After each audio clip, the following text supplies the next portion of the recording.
As we all know, one of the symbols of the strength of the US military, the world's leading military superpower, is the carrier force.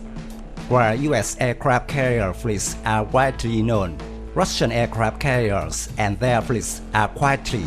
Despite being regarded as the second most naval power in the world, Russia has only one active aircraft carrier, Admiral Kuznetsov. After the World War II and during the Cold War, due to the experience of manufacturing and using experience from the Pacific War, the United States possessed a significant number of aircraft carriers. In comparison with the US, the Soviet Union did not have enough potential and experience to this modern naval weapons line.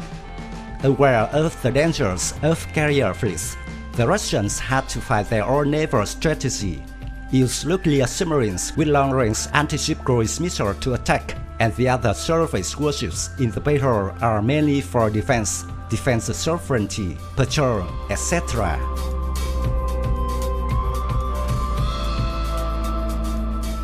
However, due to the superiority of the aircraft carrier in the multitasking, the Soviet Navy also began to develop its own aircraft carriers. They placed a greater emphasis on defense and independent combat ability than merely floating bases like US and Western aircraft carriers. A typical model for the Soviet aircraft carrier doctrine is the heavy aircraft carrying cruiser of Project 11-435. The two ships of this type still exist today. The Russian owned Kuznetsov and was intended to be the lead ship of the two-ship Kuznetsov class. However, its sister ship Warrior was still incomplete when the Soviet Union collapsed in 1991. The second hull was eventually sold by Ukraine to the People's Republic of China, completed in Dalian and commissioned as Liaoling.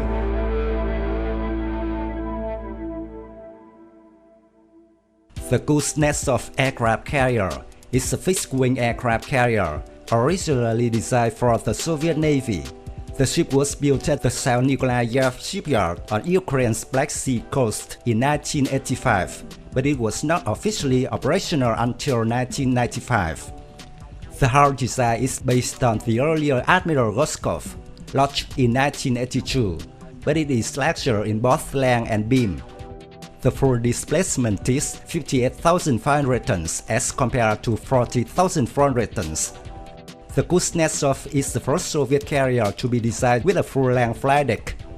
The flight deck area is 14,700 square meters. The length of the ship is about 305 meters, a beam of 75 meters, and the draft is 10 meters.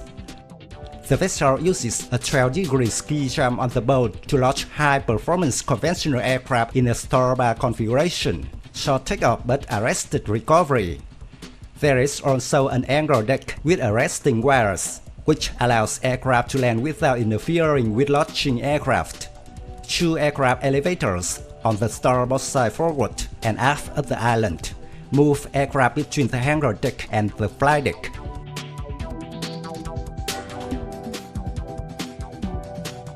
While most Western and US aircraft carriers are equipped with nuclear engines to ensure unlimited combat capability, Kuznetsov is equipped with 8 boilers and 4 steam turbines, each producing 50,000 horsepower, driving 4 shafts with fixed-pitch propellers.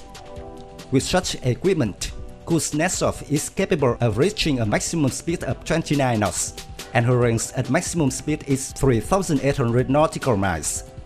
At 18 knots, her maximum economical range is 8,500 nautical miles. Kuznetsov has DE-band air and surface target acquisition radar, F-band surface shot radar, G8-band flight control radar, I-band navigation radar, and 4K-band fire control radars for the custom closing weapon system. The ship's hull-mounted search and attack sonar, operating in the medium and low frequency bands, is capable of detecting torpedoes and submarines. The anti-submarine warfare aircraft are equipped with surface shot radar, tipping sonar, sonar buoys, and magnetic anomaly detectors.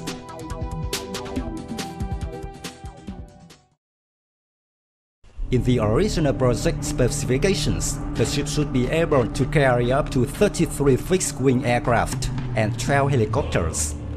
The primary aircraft carrier are Sukhoi Su-33 fighters, naval variants of the Sukhoi Su-27 flanker.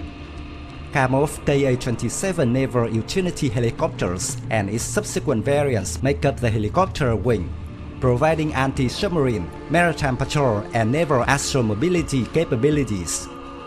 In addition to Kamov Ka-52K Katran attack helicopter, naval variant of the Kamov Ka-50 can also be included among its air wing. The Admiral Kuznetsov do not carry any airborne early warning aircraft. Instead, it uses Ka-31 airborne early warning helicopters. It also lacks dedicated electronic warfare and defense suppression aircraft that are used on the US aircraft carriers.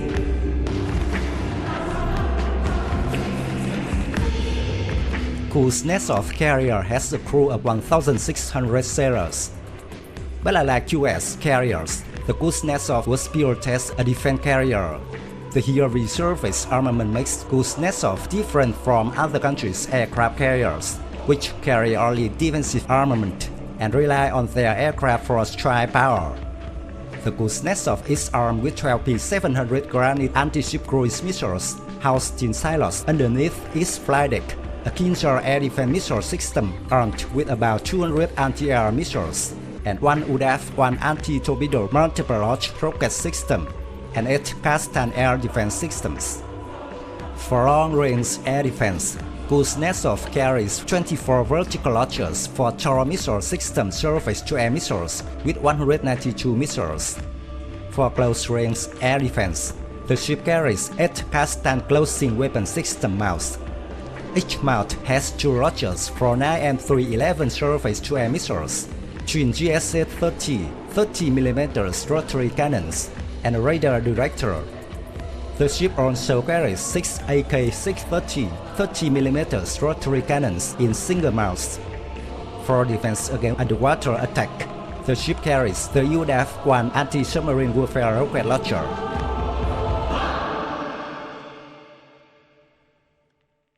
During a major overhaul set to begin in September 2017, the P-700 tubes will be replaced with new vertical tubes, capable of housing newer caliber and P-800 Onyx cruise missiles.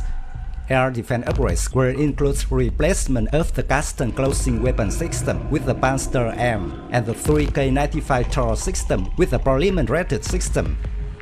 According to the national interest, the end of the Soviet Union also means the collapse of funding the carrier project, leaving the Kuznetsov to languish without substantial upgrades. The Kuznetsov is set to return in service in 2021, but it may take longer.